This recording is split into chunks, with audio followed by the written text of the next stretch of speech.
7일 실시된 뉴저지주 예비선거에서 폴김 팰리세이즈 팍 시의원이 민주당 시장 후보로 당선됐습니다. 뉴욕주가 직원 고용을 늘리는 식당에 텍스 크레딧을 제공하는 식당 직원 복귀 텍스 크레딧 프로그램 신청 기간을 연장할 것으로 보입니다.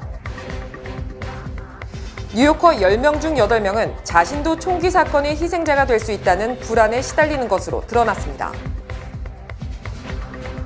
에릭 아담스 뉴욕시장이 취임한 지 아직 반년도 되지 않았지만 뉴욕 시민 10명 중 6명 이상이 시장의 업무 능력을 불신하는 것으로 조사됐습니다.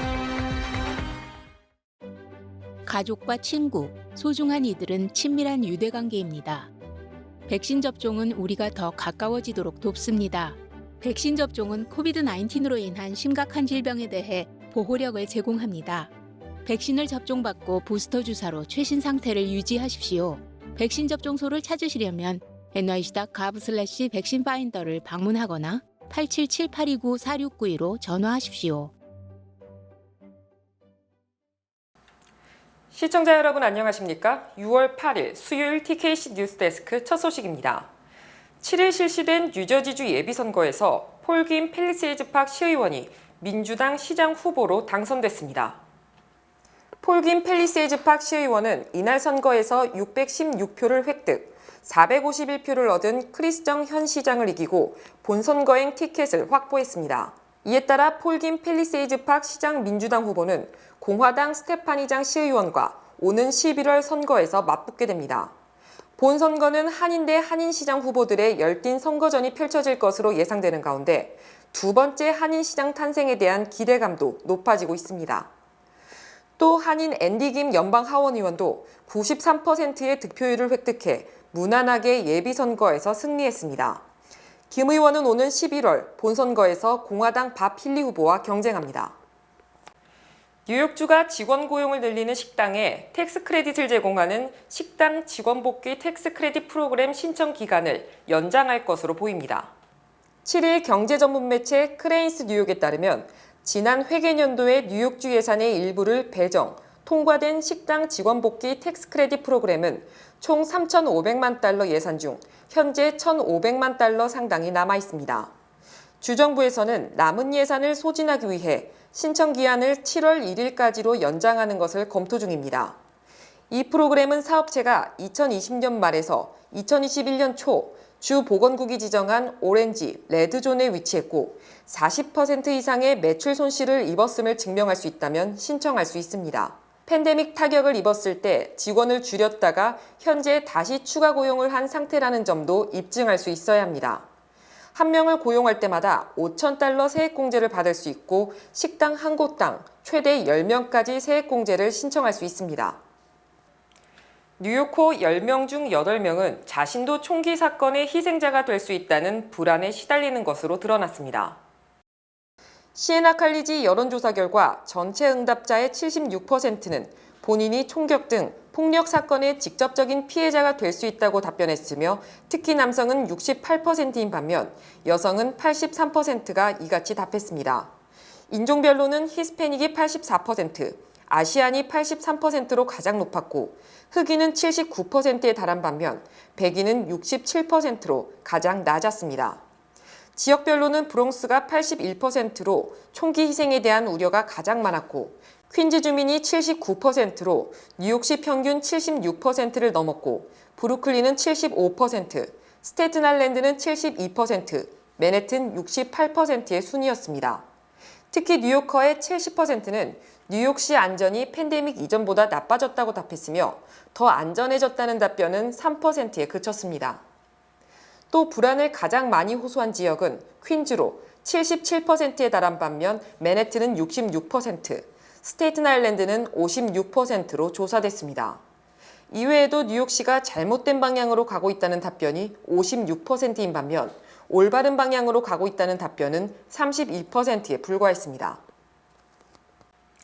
에릭 아담스 뉴욕시장이 취임한 지 아직 반년도 되지 않았지만 뉴욕 시민 10명 중 6명 이상이 시장의 업무 능력을 불신하는 것으로 조사됐습니다. 뉴욕 뉴스와 시에나 칼리지 공동 여론조사에 따르면 뉴욕 코중 64%가 아담스 시장의 업무 능력을 부정적으로 평가했으며 56%는 뉴욕시가 잘못된 방향으로 가고 있다고 답했습니다. 반면 아담스 시장의 업무 능력을 긍정적으로 평가한다는 답변은 29%에 그쳤습니다. 특히 뉴요커의 74%는 아담스 시장이 범죄에 효율적으로 대처하지 못하고 있다고 답해 치안 문제에 가장 불만이 많은 것으로 나타났습니다. 또 뉴요커의 54%가 캐시 호컬 뉴욕주지사의 업무 능력을 부정적으로 평가, 주지사와 시장 모두 낙제점을 받았습니다. 뉴욕주가 올바른 방향으로 가고 있다는 응답도 46%에 불과했습니다. 연방하원이 내일 의회 폭동 진상조사 청문회를 개최하며 주요 방송의 일을 생중계합니다. 연방의회 난입 사태를 조사해온 연방하원 특별위원회는 내일 오후 8시부터 공개 청문회를 열어 그동안의 조사 결과를 모두 공개하며 트럼프 전 대통령이 의회 폭동을 선동했는지 여부에 대해 관심이 집중되고 있습니다. 청문회는 지난해 1월 6일 발생한 의회 폭동의 경위를 확인, 책임 소재를 명백히 밝히겠다는 취지로 마련됐으며 내일 청문회 결과가 트럼프 전 대통령의 차기 대선 도전에 갈림길이 될 것으로 보입니다. 특히 민주당은 11월 중간 선거를 앞두고 트럼프 전 대통령은 물론 공화당의 책임을 최대한 부각시킨다는 전략입니다. 한편 ABC, CBS, NBC 등 미 3대 방송사는 내일 이 청문회가 끝날 때까지 밤새도록 생중계한다는 계획입니다. 반면 보수 매체로 친트럼프 성향을 보여온 팍스뉴스는 생중계를 하지 않기로 했습니다. 전 세계 경제가 앞으로 약 3년간 스태그플레이션을 겪을 것이라고 세계은행이 경고했습니다. 세계은행은 어제 전 세계 경제가 고물가 속에서 저성장하는 스태그플레이션 위험이 높아지고 있으며 성장의 급속한 둔화를 초래할 것이라고 전망했습니다. 세계은행은 이 같은 고물가 속의 저성장은 전 세계가 1970년대 이후 처음 겪는 스태그플레이션 위험이라며 물가 상승, 금리 인상, 투자 축소의 악순환이 이어질 것으로 진단했습니다. 또 올해 전 세계 경제 성장률은 지난 1월 4.1%로 예상했으나 2.9%로 하향 조정했으며 미국 경제 성장률은 올해 2.5%로 지난해보다 절반 이상 줄어들고 내년에는 2.4%, 2024년에는 2%로 전망됐습니다.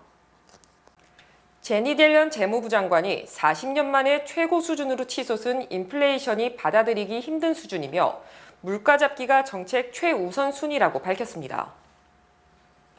옐런 재무장관은 어제 연방상원금융위원회에 출석해 우리는 현재 거시경제적 도전에 직면해 있다. 인플레이션은 받아들이기 힘든 수준이며 공급망 교란의 바람이 거세고 러시아의 우크라이나 침공으로 석유와 식량 시장도 혼란에 빠진 상태라고 분석했습니다. 옐런 장관은 노동시장의 건강성을 지키면서 인플레이션 압력을 줄이기 위해서는 연준의 통화정책을 보조할 적절한 재정정책이 필요하다며 긴축정책을 강화할 것임을 시사했습니다. 옐런 장관은 연방정부 적자 축소가 연준의 금리정책을 뒷받침할 수 있다고 말해 연방정부의 지출을 줄임으로써 시중의 현금도 줄이고 관련 물가 상승도 잡겠다는 의지를 내비쳤습니다. 옐런 장관은 물가 잡기가 현 시점에서 최우선 문제라는 데 의문의 여지가 없다. 현재 회복 국면에서 안정적이고 지속적인 성장 국면으로 넘어가고 있다. 경제를 망치지 않으면서 물가를 잡을 것이라고 주장했습니다. 한편 공화당은 옐런 장관이 지난해 인플레이션이 일시적이라고 주장했다며 초기 대응에 실패했고 이 같은 잘못된 현실인식이 미국 경제를 위험으로 몰아넣었다고 비판했습니다. 모기지 상환 유예 조치가 종료됨에 따라 올 1분기 주택 차압이 급격하게 증가, 홈리스의 급증이 우려됩니다. 주택 차압 등을 조사하는 아톰데이터는 올 1분기 주택 차압 절차가 시작된 주택이 5만 759채로 집계됐으며 이는 지난해 4분기보다 67% 늘어난 것입니다. 또 이는 1년 전보다는 무려 2.88배나 급증한 것입니다. 주택 차압은 모기지 상환을 120일 이상 지연됐을 때 시작되는 것으로 캘리포니아주가 가장 많았고 플로리다, 텍사스, 일리노이, 오하이오 등의 순이었습니다. 또 대도시 중에는 시카고가 가장 많았고 뉴욕, 로스앤젤레스, 휴스턴, 필라델피아 등의 순이었습니다. 이외에 모기지 회사가 법원에 공식적으로 압류 소송을 제기한 사례는 올해 1분기 7만 8,300여 건으로 전분기보다 39%, 1년 전보다 2.3배 증가했습니다. 한국 대중문화의 산증인 송혜 씨가 95살의 나이로 세상을 떠났습니다. 고인은 지난 34년 동안 전국 노래자랑 프로그램을 진행하며 세계에서 가장 나이 많은 진행자로 이름을 올리기도 했습니다. 이주상 기자가 소식 전해드립니다. 전국!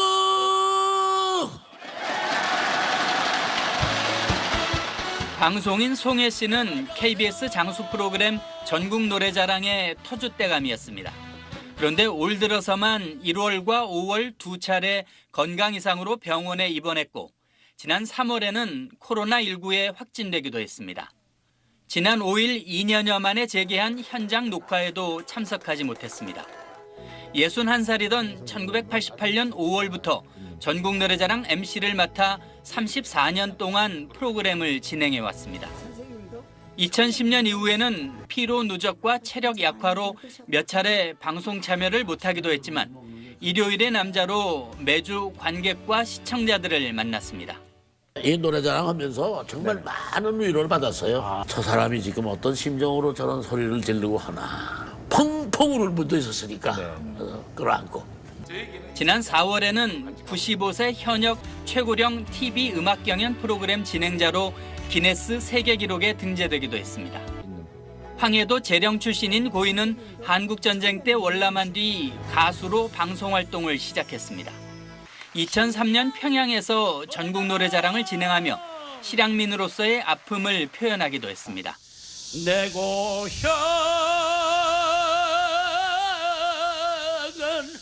황해도 재령. 생전의 꿈도 고향이었습니다. 그 벌판에다 야단법석 지어놓고 우리 고향 노래자랑 한번 해야지. 그게 소문입니다.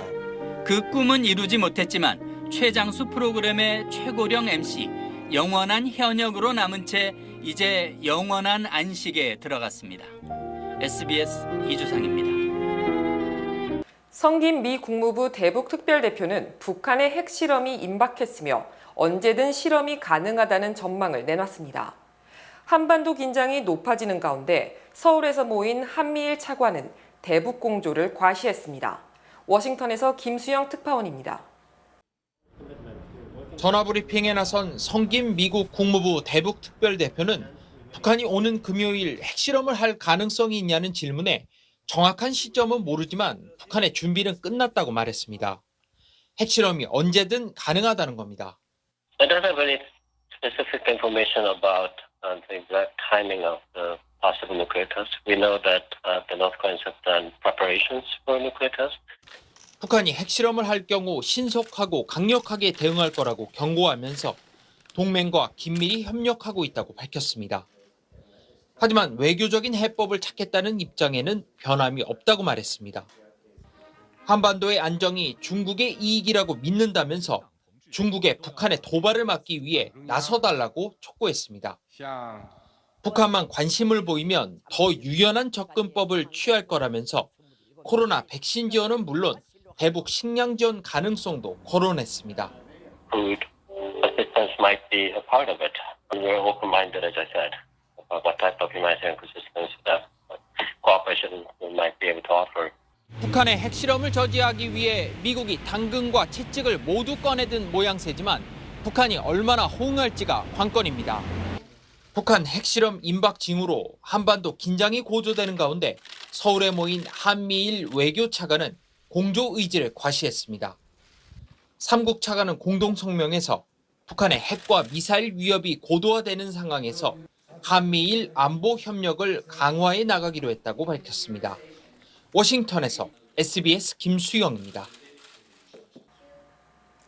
지금 태평양 괌 일대에서는 항모급 세척과 전력 폭격기를 비롯한 항공기 200대 이상이 참여하는 미군의 초대형 훈련이 진행되고 있습니다.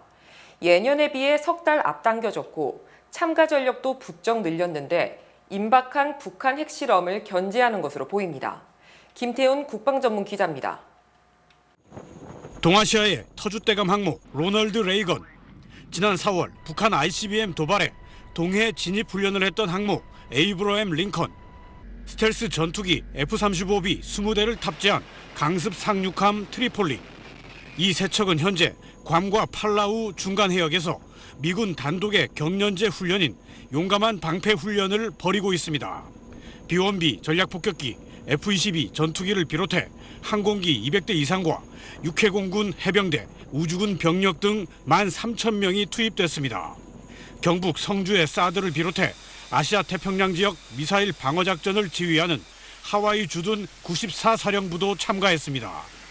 여느 나라 국방력 전체를 능가하는 수준의 전력입니다. 게다가 림팩 다국적 해상 훈련이 끝난 뒤 9월에 하던 훈련을 갑자기 석 달 앞당긴 거라 북한 핵실험을 염두에 둔 훈련이란 해석이 나옵니다.